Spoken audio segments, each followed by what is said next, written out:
విద్యార్థులకు ప్రజలకు అందరికీ చట్టాలపైన అవగాహన కల్పించాలని చెప్పేసి మా జిల్లా జడ్జి గారి ఆదేశాల మేరకు మేము ఇక్కడికి రావడం జరిగింది. అందులో భాగంగా మీకు అవేర్నెస్ కల్పించాలని ఇక్కడికి వచ్చాము. ముఖ్యంగా ఏంటంటే ఈరోజు సొసైటీలో చూసుకుంటే బాల్య వివాహాలు ఎక్కువగా జరుగుతున్నటువంటి పరిస్థితి ఉంది. ఎందుకోసం అంటే ఈరోజు తల్లిదండ్రులకు భారం అవుతుంది, ఎక్కువ చదువులు చదివిస్తే అని చెప్పేసి భావిస్తున్నటువంటి కాలంలో ఏజ్ లేకుండా చిన్నప్పుడే 10th అయిపోయినా కూడా పిల్లల్ని పెళ్లి చేసుకున్నటువంటి పరిస్థితి ఉంది. ఇది చట్ట ప్రకారం చాలా నేరం.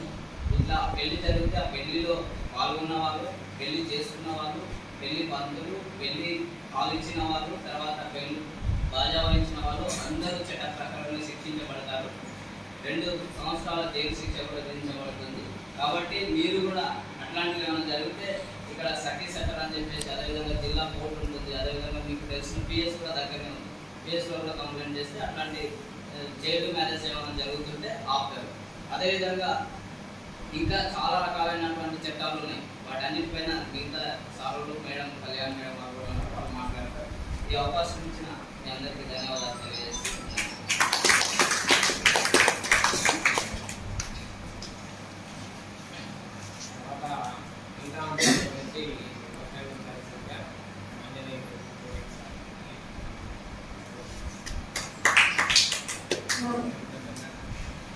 కార్యక్రమానికి అధ్యక్షత వహిస్తున్నటువంటి గౌరవ ప్రిన్సిపల్ శ్రీనివాస్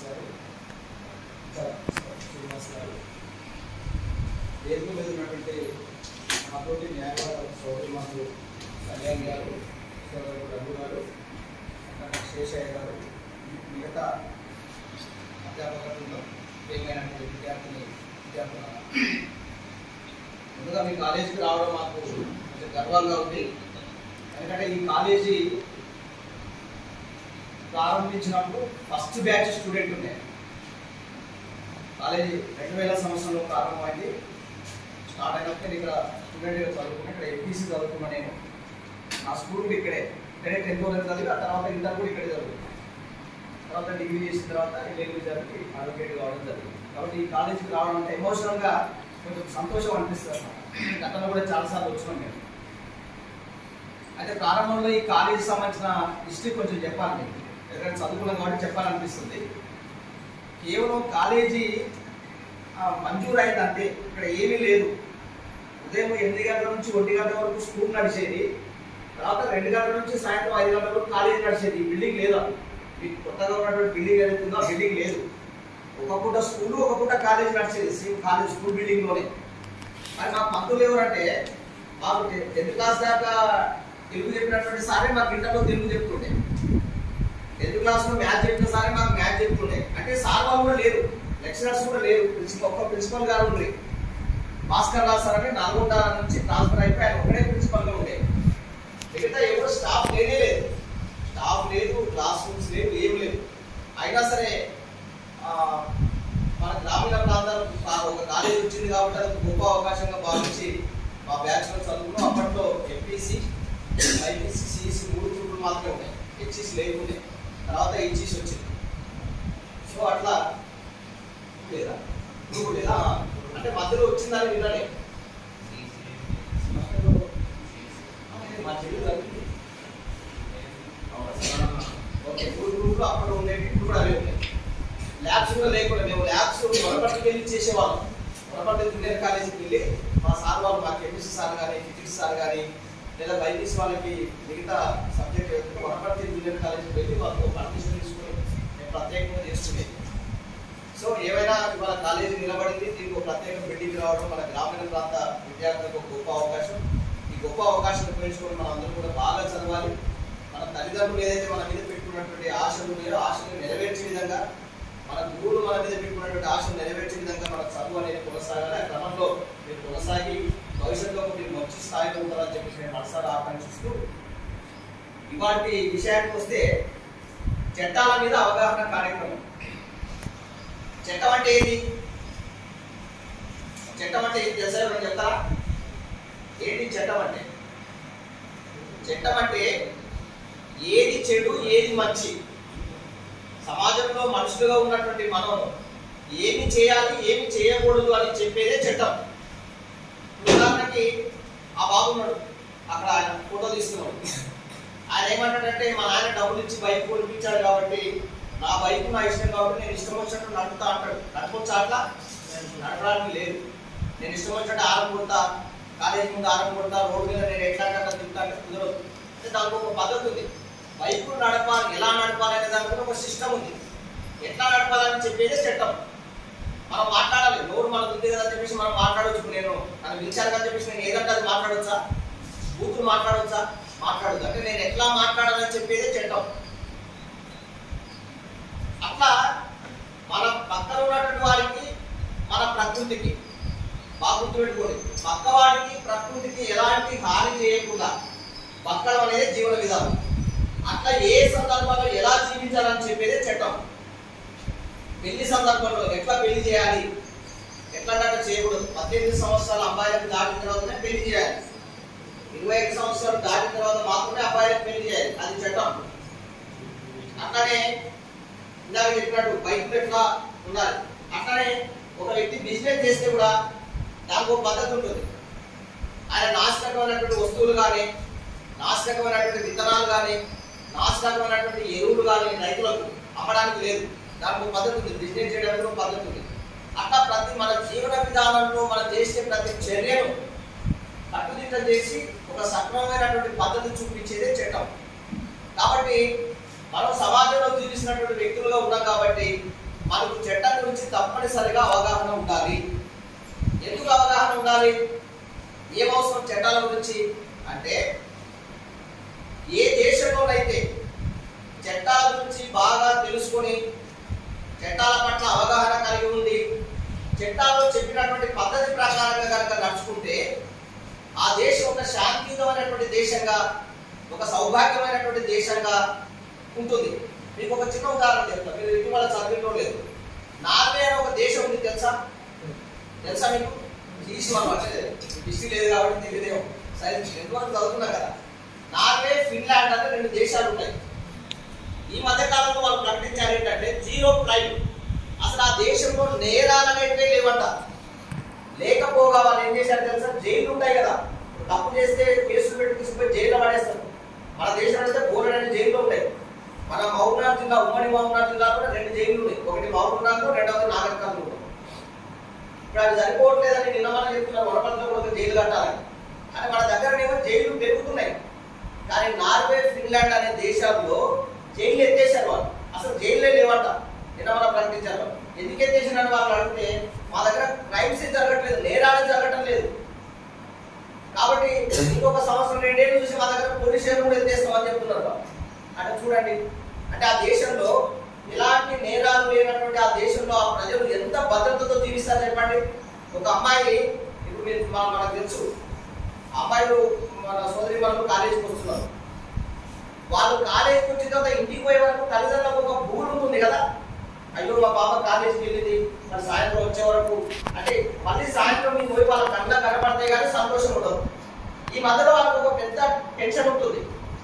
సరే మీకంటే ఇప్పుడు గోపాల్పేట, ఇప్పుడు మా అన్న కూతురు ఉంది ఇక్కడ శ్రీలంక, మా అన్న కూతుర దగ్గర ఉంది కాబట్టి సరే సాయంత్రం కూడా కనపడుతుంది. కొంతమంది వనపట్టు పోయి చదువుకొని రావాలి, లేదా హైదరాబాద్ లాంటి ప్రాంతాల్లో ఎక్కడెక్కడో మారుమూల ప్రాంతాలకు పోయి చదువుకొని రావాలి. వాళ్ళ ఇంటికి వచ్చేంత వరకు ఆ తల్లిదండ్రులకు ఒక పెద్ద టెన్షన్ ఉంటుంది. ఎందుకని అంటే చట్టాలపైన అవగాహన లేకపోవడం వల్ల, తెలిసో తెలియకో ఒక నేరం చేస్తే ఏం జరుగుతుందో తెలియకపోవడం వల్ల ఇవాళ నేరాలు బాగా పెరుగుతున్నాయి. ఆ నేరాలు పెరిగే క్రమంలో అమ్మాయిల మీద దాడులు జరుగుతున్నాయి, అమ్మాయిల మీద అఘాయిత్యాలు జరుగుతున్నాయి. అట్లానే పసిపిల్లల మీద కూడా అఘాయిత్యాలు జరుగుతున్నాయి, వృద్ధుల మీద అఘాయిత్యాలు జరుగుతున్నాయి. ఏమీ తెలియని అమాయకుల మీద అఘాయిత్యాలు జరుగుతున్నాయి తెలియకపోవడం వల్ల. కాబట్టి వాళ్ళ ఆ దేశంలో ఒక పూర్తి స్థాయి అవగాహన ఉంది కాబట్టి వాళ్ళు అసలు నేరం చేసే పరిస్థితి లేకపోవడం వల్ల ఇవాళ ఆ దేశంలో ఉన్నటువంటి మహిళలు లేదా ఆ దేశంలో ఉన్నటువంటి ప్రజలంతా కూడా చాలా భద్రతతో జీవిస్తున్నారు. వాళ్ళకి ఏం టెన్షన్ లేదు. ఇక నేను బయటకు వస్తే మమ్మల్ని కూడా కొడతాడు, అయితే నేను బయటకు వస్తే మా దగ్గర ఉన్నటువంటి వస్తువులు, బంగారం, డబ్బులు ఎత్తుకపోతాను, లేదా బయట ఒక దగ్గర పెడితే నా బయట ఎత్తుకపోతున్నాను, కారు ఎక్కడ పెడితే పగల కొడుతున్నాను. ఈ టెన్షన్స్ ఏం లేవు వాళ్ళకి. ఒకసారి గురించి కూడా ఎట్లుంటుంది, అంత టెన్షన్ ఫ్రీగా వాళ్ళు ఉంటారు. కాబట్టి మనం ఏంటంటే మన దేశం కూడా అట్లాంటి దేశంగా అభివృద్ధి తీసుకోవాల్సిన బాధ్యత ఎవరిది? మనదే. శ్రీశ్రీరాముడు ఒక సినిమాలో ఎవరో వస్తారని ఏదో చేస్తారని అనేది కాదు. మన దేశాన్ని, మన ప్రాంతాన్ని, మన కాలేజీని, మన ఊరును, మన గ్రామాన్ని, మన ఇల్లును మనమే సర్దిద్దుకోవాలి. ఎట్లా సరిదిద్దుకోవాలి? చట్టపరమైనటువంటి అవగాహన కలుగజేసుకుని చట్టాల పట్ల అవగాహన కలిగి ఉంది ఆ పద్ధతి ప్రకారం మనం జీవిస్తూ మన పక్కన ఉన్నటువంటి వాళ్ళు కూడా అలాంటి పద్ధతులు బోధించి అలాంటి పద్ధతులు కనుక మనం అవగాహన కలుగజేస్తే మనం కూడా మన ఇల్లు కూడా అట్లనే ఉంటుంది, మన ఊరు కూడా అట్లనే ఉంటుంది, మన దేశం కూడా అట్లనే ఉంటుంది. డౌట్ లేదు. ఇంకా నార్వే, ఫిన్లాండ్ దేశాలు అవి చాలా చిన్న దేశాలు, మన దేశం చాలా గొప్ప దేశం. మనం వెనక కనుక వెళ్ళి పరిశీలన చేస్తే మన దేశానికి చాలా గొప్ప చరిత్ర ఉంది. కాబట్టి అంత గొప్ప చరిత్ర కలిగినటువంటి దేశాన్ని మనం కూడా ఒక గొప్ప దేశంగా మార్చుకోవడానికి అవకాశం ఉంది. కాబట్టి మనం తప్పకుండా చట్టాల పట్ల అవగాహన కలిగి ఉండాలి. మరి చట్టాల పట్ల అవగాహన కలిగి ఉండాలంటే ఏమేమి చట్టాల పట్ల అవగాహన కలిగి ఉండాలి? మనకు రోజువారీ పొద్దున్న లేచి నుంచి పడుకునేంత వరకు కనుక చూస్తే వేల చట్టాలు ఉన్నాయి. అవి రాష్ట్ర పరిధిలో ఉన్న చట్టాలు కానీ, అంటే రాష్ట్ర ప్రభుత్వం ఒక చట్టం చేస్తుంది, కేంద్ర ప్రభుత్వం ఒక చట్టం చేస్తుంది. అట్లా రాష్ట్ర చట్టాలు, కేంద్ర చట్టాలు కనుక చూసుకుంటే కొన్ని వేల చట్టాలు ఉన్నాయి. అట్లా వేల చట్టాలు ఉన్నాయి కదా అని చెప్పేసి మనం ప్రతి చట్టాన్ని మనం చదవాల్సిన అక్కర్లేదు, ప్రతి చట్టాన్ని తెలుసుకోవాల్సిన అవసరం లేదు. కానీ మన నిజ జీవితంలో రోజువారీ ఉపయోగపడే కొన్ని చట్టాలు ఉన్నాయి. ఇందాక సార్ చెప్పాడు, రఘు సార్ చెప్పాడు, బాల్య వివాహాల చట్టం ఒకటి ఉంది. అట్లాంటి చట్టం ఏంటి తెలుసుకోవాలి. అట్లానే వరకట్న నిషేధ చట్టం ఉంది. అట్లానే ఈ మోటార్ వాహనాల చట్టం ఉంది. అంటే మోటార్ వాహనాలు నడిపి కనుక ప్రమాదానికి గురి చేస్తే ఎలాంటి శిక్షలు పడతాయి, ఏమవుతుంది అనేది ఈ మధ్యకాలంలో ఒక చట్టం వచ్చింది. 18 సంవత్సరాల కన్నా తక్కువ ఉన్నటువంటి వాళ్ళు కనుక వెహికల్స్ నడిపి పొరపాటున మీరు ఎక్కడైనా కనుక దొరికితే మాత్రం మీ లైసెన్స్ రద్దు అవుతుంది. మీకేం కాదు, మీ అమ్మ నాన్నలు తేలిపోతారు. కొత్తగా వచ్చే చట్టం అది ఇంకా అది రూపు దాచలేదు. రేపు మాకు అది ఆమోదానికి వస్తుంది. ఆమోదనం కోసం మీరు 18 సంవత్సరాలు తక్కువ ఉన్నటువంటి వాళ్ళు మాత్రం ఏ పరిస్థితుల్లో వెహికల్స్ నడపకూడదు. మీరు సరదాలకు సమరాలకు నడుపుతారు, కానీ తర్వాత జరిగే పరిణామాలు చాలా తీవ్రంగా ఉంటాయి. అట్లనే వినియోగదారుల రక్షణ చట్టం అని ఒకటి ఉంది. నేను ఆ చట్టం గురించి 2 మాటలు చెప్తాను. ఏంటి వినియోగదారుల రక్షణ చట్టం? ఇందాక చెప్పిన మనం బిజినెస్ చేస్తే కూడా, ఏదైనా వ్యాపారం చేస్తే కూడా దాంట్లో ఒక పద్ధతి ఉంటుంది. అయితే మనం ఏదైనా ఒక వస్తువు కొన్నప్పుడు కానీ, ఏదైనా ఒక సేవ పొందినప్పుడు కానీ, ఆ వస్తువులో ఏదైనా ఆ సేవలో నాణ్యత లోపించినప్పుడు మనం దాని నుంచి రక్షణ పొందే అవకాశం ఈ చట్టంలో ఉంటుంది. వినియోగదారుల రక్షణ చట్టం 2019. పాత చట్టం ఒకటి ఉంది, వినియోగదారుల రక్షణ చట్టం 1986. ఆ 86 చట్టాన్ని కొన్ని చిన్న మార్పులు చేసి 2019లో కొత్త చట్టం చేశారు. ఈ చట్టం ఏం చెప్తుందంటే, మీకు ఎక్కడైనా ఒక వస్తువు ఉన్నప్పుడు మీకు ఏదైనా లోపం అనిపిస్తే దానికి సరిపోయినటువంటి నష్టపరిహారం కానీ, లేదా దానివల్ల మీరు అనుభవించినటువంటి శారీరక మానసిక వేదనకు సరిపోయినటువంటి జరిమానా కానీ పొందవచ్చు. ఉదాహరణకి నేను ఒక టీవీ తీసుకొని వచ్చిన వనపర్తికి వెళ్ళి, నేను వాళ్ళు చూసినప్పుడు ఆయన బాగా అంతా ఆన్ చేసి సార్ బాగుంది అని చెప్పి చూపించాడు. కానీ ఇంటికి వస్తే అది పనిచేయటం లేదు. నేను వెళ్ళి ఆ టీవీ వరకు కొత్త టీవీ అయినా తీసుకోవచ్చు, లేదా నాకు ఏ టీవీ అర్థమైతే నేను ఇచ్చిన డబ్బులు ఏమైనా నా డబ్బు నాకు ఇవ్వమని చెప్పవచ్చు. ఒకవేళ ఆయన కనుక ఇవ్వకపోతే నేను కన్స్యూమర్ కోర్టులో కేసు ఫైల్ చేసుకుని నేను ఏదైతే డబ్బులు చెల్లించానో ఆ డబ్బులు ఆ కన్స్యూమర్ కోర్టులో నేను ఫైల్ చేసినందుకు అయినటువంటి కేసు ఖర్చులు ఉంటాయి కదా, ఆ ఖర్చులు లేదా నేను తిరిగిన దానికి పోయిన దానికి ఖర్చులు, ఈ మధ్యకాలంలో నేను మానసికంగా కొంత వేదన అనుభవించాను. అయ్యో 10,000 పెట్టి నేను టీవీ కొనుక్కుంటే అసలు ఈ వీడియో ఇంత చేశానని చెప్పి నాకు బాధ అనిపిస్తుంది. ఆ బాధకు సరిపడినటువంటి నష్టపరిహారం కూడా పొందవచ్చు. అయితే మొదటానికి కొత్తగానే టీవీ తీసుకొని పోయి ఇంకా కన్స్యూమర్ కోర్టులో వేయడం కాదు, దానికి కొన్ని పద్ధతులు ఉన్నాయి, కొన్ని చిన్న జాగ్రత్తలు పాటించాలి. ఏంటి ఆ జాగ్రత్తలు? టీవీ కొన్నప్పుడు ఖచ్చితంగా ఆయన దగ్గర రసీదు తీసుకోవాలి. 10,000 పెట్టి టీవీ కొంటావు కదా, టీవీ కొంటే చక్కగా కొత్త సంబరానికి పోయి టీవీ కూడా ఇంటికి కూడా కాదు. ఆయన డబ్బులు ఎంత ఇస్తావో ఆ డబ్బులకు ఆ టీవీ రేట్ ఏదైతే దానికి సరిపడినటువంటి ఖచ్చితంగా రసీదు పొందాలి.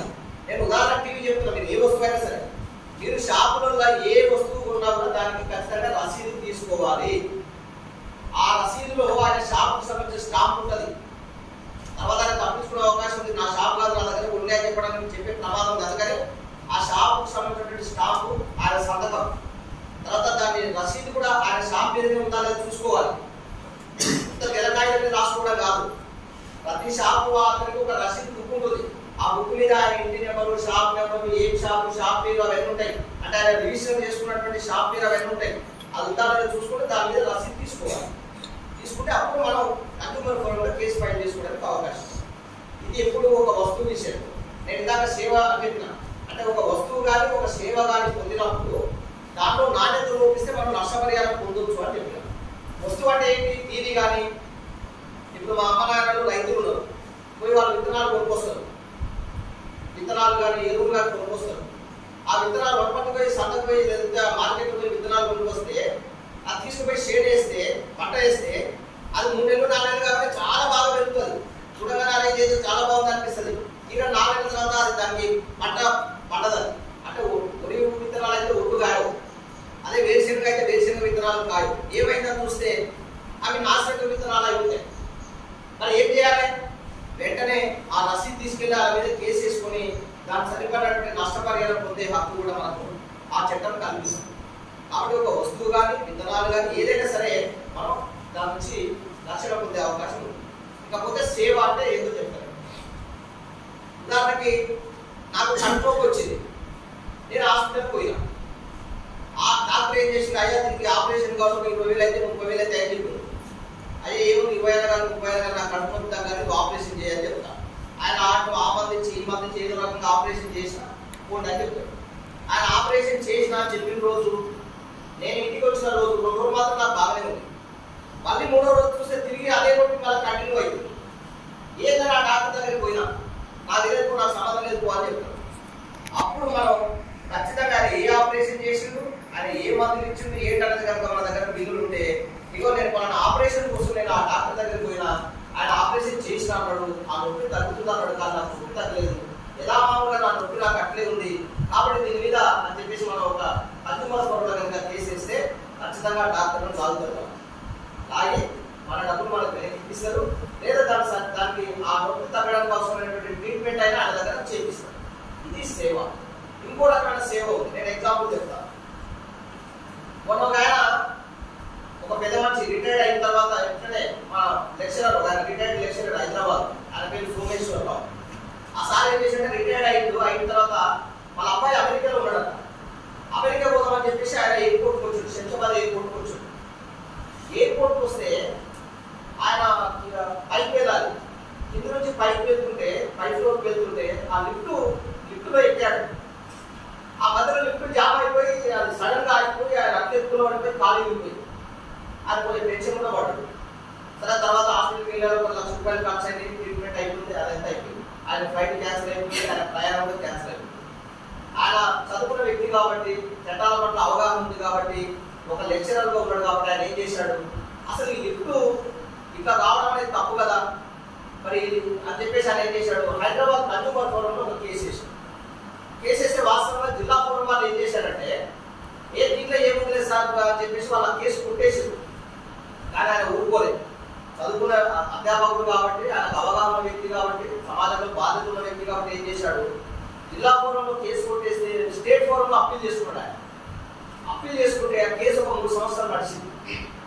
నడిస్తే రాష్ట్ర ఫోరం ఒక అద్భుతమైన జడ్జిమెంట్ ఇచ్చింది. ఏమని చెప్పిందంటే, అసలు ఆ లిఫ్ట్ సరిగ్గా పనిచేస్తుందా లేదా అని చూసుకోవడం ఆ సంస్థ బాధ్యత. ఎవరైతే ఆ సంస్థ ఉన్నారో అక్కడ శంషాబాద్ ఎయిర్పోర్ట్లో దాంట్లో సంస్థ ఉంటుంది దాన్ని ఆపరేట్ చేయడానికి, వాళ్ళ బాధ్యత. మరి అట్లా కాకపోవడం అనేది, అట్లా కావడం అనేది ఆ సంస్థ లోపం కాబట్టి ఆ లిఫ్ట్ అట్లా కావడం వల్ల ఆయన కాలు ఎక్కడం, ఆయన మానసిక వేదన, ప్రయాణం క్యాన్సిల్ కావడం, అక్కడ ఎక్కువ టెన్షన్ పడడం, అమెరికాలో ఇదంతా ఉంది కాబట్టి దాని మీద ఆయన హాస్పిటల్ అయినటువంటి ఖర్చు 1 లక్ష రూపాయలు, ఆ కేసుకు అయినటువంటి ఖర్చు 1 లక్ష రూపాయలు, ప్లస్ ఆయన జరిమానా కింద నష్టపరిహారం కింద 1 లక్ష రూపాయలు, 3 లక్షల రూపాయలు ఇవ్వాలని చెప్పేసి జడ్జిమెంట్ వచ్చింది. సచ్చినట్టు ఆ సంవత్సరం వాళ్ళకి 3 లక్షల రూపాయలు జరిమానా, ఆయన నష్టపరిహారం కట్టించారు. అంటే నేనేం చెప్తానంటే, ఇది వినియోగదారుల పరిరక్షణ చట్టం కింద మనకున్నట్టు హక్కు. ఇలా చెప్పుకుంటే చాలా చట్టాలు ఉన్నాయి.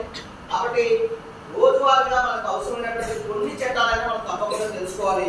ఆ రకంగా తెలుసుకుంటేనే మన జీవితం సవ్యంగా సక్రమంగా ఉంటుంది. కాబట్టి మీరు ఆ రకంగా చట్టాల పట్ల మీకు తోచిన పద్ధతిలో, మీకు అవగాహన మేరకు, అవకాశం ఉన్న మేరకు తప్పకుండా మీరు చట్టాల పట్ల అవగాహన కలిగి ఉన్నాడు. దీంట్లో నేను ఇంకొక మాట చెప్తున్నా, తప్పకుండా మహానీయుల జీవిత చరిత్రలు కూడా చదవండి. మీరు ఎప్పుడైతే మహానీయుల జీవిత చరిత్రలు చదువుతారో తప్పకుండా మీ జీవితంలో మార్పు వస్తుంది. కంటిన్యూగా 1 సంవత్సరం పాటు టార్గెట్ పెట్టుకొని, ఒక 2 సంవత్సరాల పాటు టార్గెట్ పెట్టుకొని, మీరు నెలకు ఒక మహానీయుల జీవిత చరిత్ర ఎవరైనా మీకు నచ్చిన అంటే ఏదో రంగంలో నేను చెప్పడం కాదు, నాకు భగత్ సింగ్ ఇష్టం, భగత్ సింగ్ చదవడం అని చెప్తా, మీకు భగత్ సింగ్ ఇష్టం లేకపోవచ్చు. లేదా నాకు మహాత్మా గాంధీ ఇష్టం, మహాత్మా గాంధీ చదవడం అని చెప్తా, మీకు మహాత్మా గాంధీ ఇష్టం లేకపోవచ్చు. నేను అట్లా చెప్పలేదు. ఏ రంగంలోనైనా సక్సెస్ అయినటువంటి చాలా మంది ఉంటారు. ఒక్కొక్క రంగంలో మంచి మంచి గొప్ప విజేతలు ఉన్నారు.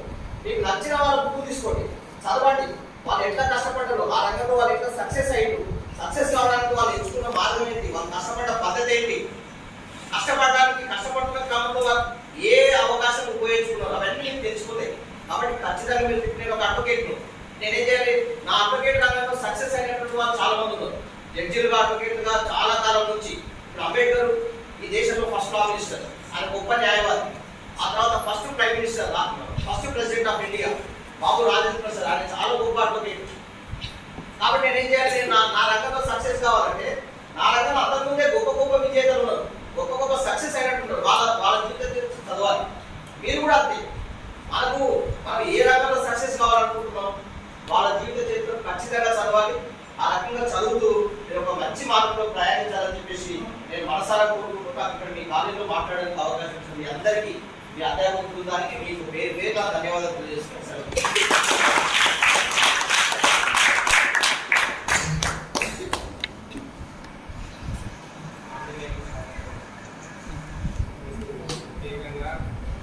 తెలియనటువంటి విషయాలు చాలా అవగాహన కల్పించారు. మనకి ఏ రకంగా వస్తువులు కొన్నా, సేవలు పొందలేకపోయినా, తర్వాత ఇంకా ఎటువంటి ఇబ్బందులు కలిగినా ఏ రకంగా మనం ప్రసిద్ధి కావాలి, నెక్స్ట్ ఏం చేయాలనే దాని మీద అంటే అవగాహన కల్పించారు. అదే రకంగా ముఖ్యమైన విషయం చెప్పారు, మహనీయుల యొక్క జీవిత చరిత్రను చదవండి అని చెప్పారు. అసలు స్టూడెంట్స్ అనేది చదవడం ఎంత ఎక్కువ చేసుకుంటే అంటే మీకు నచ్చిన అంశాల మీద మీరు చాలా నాలెడ్జ్ని ఎక్వైర్ చేస్తారు. అంటే కొంత ఇప్పుడు అన్ని విషయాల మీద లేదా మీకు ఇంట్రెస్ట్ ఉన్న ఏ విషయం మీద అయితే చదువుతుంటారో దాని మీద పట్టుదలుతుంది. సరే, ఈ సమావేశంలో భాగంగా నుంచి కళ్యాణ్ మేడం అడ్వకేట్ గారుగా చేస్తున్నారు.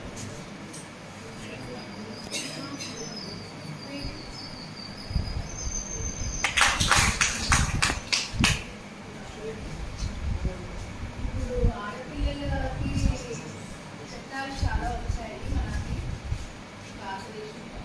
ఏం చెప్పాలంటే అమ్మాయిలు కూడా జాగ్రత్తగా ఈవినింగ్ టైం, నైట్ టైం ఎంతగా రిలీజ్ అయిపోతుంది, చాలా జాగ్రత్త అవసరం మనకి. అమ్మాయిలు ఎక్కడికైనా బయటకు వెళ్ళాలంటే మనకి భయం వేస్తుంటుంది కాబట్టి కొన్ని చట్టాలు పెట్టారు కదా. మనం నైట్ పూట కానీ ఎక్కడికైనా వెళ్ళచ్చు, కానీ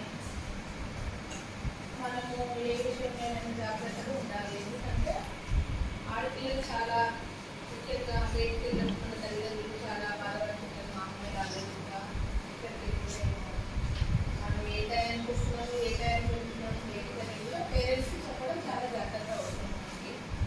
ఎందుకంటే ఇప్పుడు కొన్ని ప్రదేశాలలో జరుగుతుంది, సాయంత్రం కూడా మనం అమ్మాయిలు ఒంటరిగా వెళ్తే అబ్బాయిలు నమ్మించి మనల్ని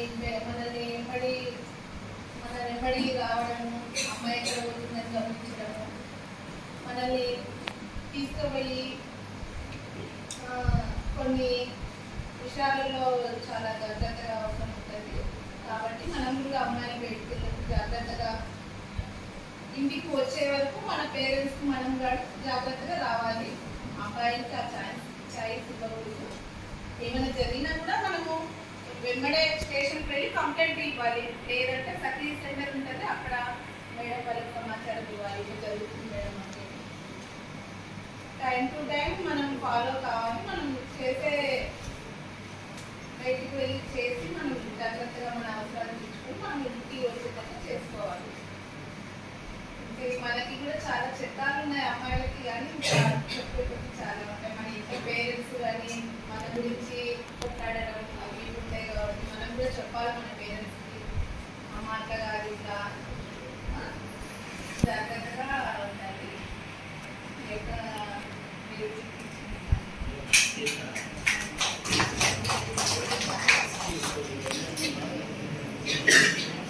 అమ్మాయిల విషయానికి వస్తే పర్టికులర్గా ఇప్పుడు ఈ మధ్యకాలంలో గత 5 సంవత్సరాల నుంచి జరుగుతున్నది ఎన్నో కొత్త కొత్త చట్టాలు మనకు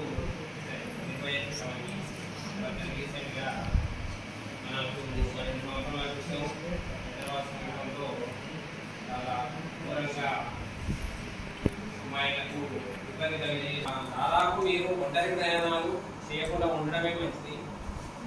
ఎందుకంటే తప్పదు అన్న పరిస్థితిలో ఒకరు ఉండడానికి ప్రయత్నం చేయండి. అది కూడా లేకపోతే సెల్ అందుబాటులో ఉంచుకోవాలి. దానికి సంబంధించి మనకి ఏ రకమైన యాప్స్ ఉన్నాయి అనేది కూడా కొంత అవగాహన కలిగి ఉండాలి. అది అమ్మాయిలకు పర్టికులర్గా ఇంకా జాగ్రత్తగా ఉండాల్సిన అవసరం ఉంది. చివరిగా కళాశాల సీనియర్ అధ్యాపకులు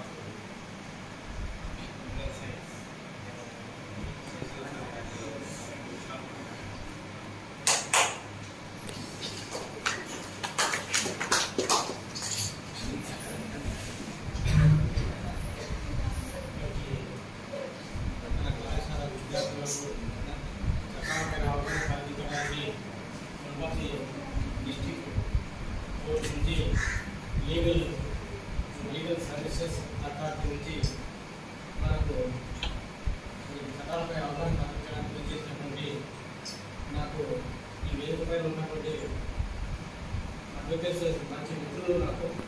నేను కొత్తగా గోపాల్పేట 2013లో వచ్చినప్పుడు నాకు ఆంజనేయులు గారు మొట్టమొదట పరిచయం అవడం జరిగింది. అదే ప్రకారంగా రఘు కూడా నా గురించి కూడా నేను ఎక్కడ కలిసినా ఏదో ఉన్నా నాకు అత్యంత అలా పరిచయం కలవడం జరుగుతుంది. నాకు అందుకే నేను మిత్రులు చెప్పుకుంటున్నాను. మరి ఇక్కడ అడ్వకేట్ మేడం గారు, కళ్యాణ్ మేడం కూడా వాళ్ళ సార్ అప్రోచ్ చేసి అడ్వకేట్ ఆయన కూడా మరి వాళ్ళ భర్త మేము ఒక రూమ్మేట్, ఒక క్లాస్మేట్, ఒక ప్లేట్ తిరిగినాము. ఆ విధంగా ఉన్నటువంటి నాకు వీళ్ళు ముగ్గురు వచ్చినానికి ఇక్కడికి చాలా హ్యాపీగా ఫీల్ అవుతుంది. అదే నాకు తెలిసిన ముందే కానీ ఇన్ఫర్మేషన్ ఉంటే ఒక బిఫోర్గా ఉంటే ఈరోజు పెట్టకుండా మంచిగా ఎక్కువ మొత్తంలో మన స్టూడెంట్స్ ఉన్నప్పుడు ఆ రోజు ప్లాన్ చేసేవాళ్ళు. నాకు తెలియదు సార్, మళ్ళీ ఎప్పుడన్నా అవకాశం ఉంటే ఒకసారి స్టూడెంట్స్ ఉంటే బాగుంటుందని నా అభిప్రాయం. విద్యార్థులు సార్ వాళ్ళు మంచి సూచనలు సలహాలు కూడా జరిగిన చట్టాల పైన అమ్మాయిలు ఎక్కడికి వెళ్ళినా కూడా ఫోన్తో పాటు 100 నెంబర్ అనేది పెట్టుకొని 100 ముందు డైలీ కొడితే పోలీసులకు వెళ్ళిపోతుంది. అక్కడ నుండి మీరు ఎక్కడున్నా మీకు రక్షణ ఉంటుంది. మీరు భయపడితే గట్టిపోతుందో భయపడబడుతుంది. కాదు కూడా సాక్షిభావంలో లేచాడుతుంటారు అలా భయపడుతుంది. కాబట్టి మీరు ఎప్పుడు కూడా భయపడకుండా బస్సు ఎక్కినప్పుడు కానీ, దిగినప్పుడు కానీ, పదాలకు వెళ్ళినప్పుడు కానీ, ఎక్కడ షాపింగ్ వెళ్ళినప్పుడు కూడా మనం ఎప్పుడైతే మనకి కొంచెం మాట వరుసగా రాకుండా మెత్తగా మాట్లాడితే అతను మనం తెలియడానికి ప్రయత్నం చేస్తాం. అట్లా మీరు పేరు ఉండండి. ఎక్కడికి వెళ్ళి ఇప్పుడు సీసీ కెమెరాలు ఉన్నాయి. ఏ షాపింగ్కి వెళ్ళినా, ఏ బజార్కి వెళ్ళినా, ఇప్పుడు గ్రామీణ ప్రాంతాల్లో కూడా పోలీసు వాళ్ళు సీసీ కెమెరాలు పెట్టేయడం జరుగుతుంది. కాబట్టి మీరు భయపడాల్సిన అవసరం లేదు. ధైర్యంగా ఉండండి. ఎక్కడికి వెళ్ళి కూడా 100 నెంబర్ అనేది డైలీ కొట్టండి. మీకు తక్షణంలో ఆడుకోవడానికి మన పోలీసు వ్యవస్థలు ఉన్నాయి. మరి అదేవిధంగా చట్టాలు కూడా ఉన్నాయి. కాబట్టి ఇప్పుడు ఆడుకోవడానికి ఆల్రెడీ మన సార్వా చెప్పినట్టు అనేక రకాల చట్టాలు ఉన్నాయి. మరి మీకు అందరికీ కూడా చట్టాలపైన అవగాహన కల్పించినందుకు మరి అడ్వకేట్ అయినటువంటి రఘు గారు, మరి అనిల్ గారు, మరి కళ్యాణ్ మేడం గారు, మరి ఇంకా నాగరత్న మేడం గారు, మరి అందరూ కూడా మన కళాశాల తరఫున ప్రత్యేకమైనటువంటి ధన్యవాదాలు తెలియజేస్తూ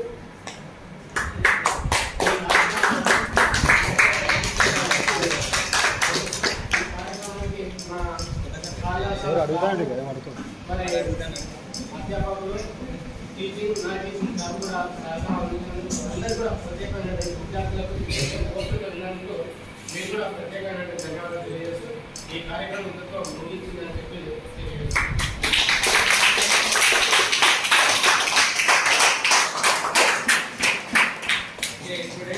కార్యక్రమం ఇంతతో ఉంటుంది. తర్వాత